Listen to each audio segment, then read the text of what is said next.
साथियों, आप सभी जानते हैं कि राष्ट्रीय शिक्षा नीति का मूल आधार शिक्षा को संकुचित सोच के दायरे से बाहर निकालना और उसे 21वीं सदी के आधुनिक विचारों से जोड़ना है।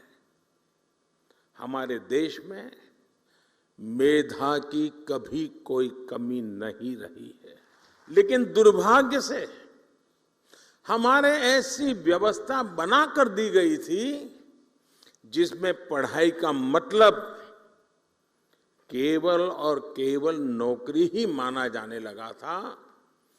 शिक्षा में ये विकार गुलामी के कालखंड में अंग्रेजों ने अपनी जरूरतों को पूरा करने के लिए अपने लिए एक सेवक वर्ग तैयार करने के लिए किया था।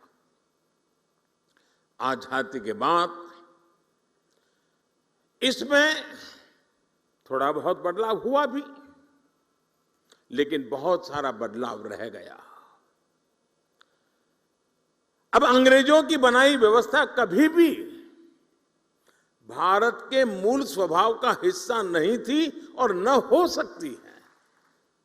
अगर हम हमारे देश के पुराने कालखंड की तरफ नजर करें, हमारे यहां शिक्षा में अलग अलग कलाओं की धारणा थी और बनारस तो मेरी काशी तो इसका जीवंत उदाहरण है।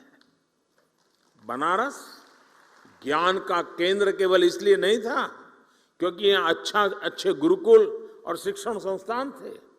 बनारस ज्ञान का केंद्र इसलिए था क्योंकि यहाँ ज्ञान और शिक्षा बहुआयामी मल्टी सेक्टरल थी।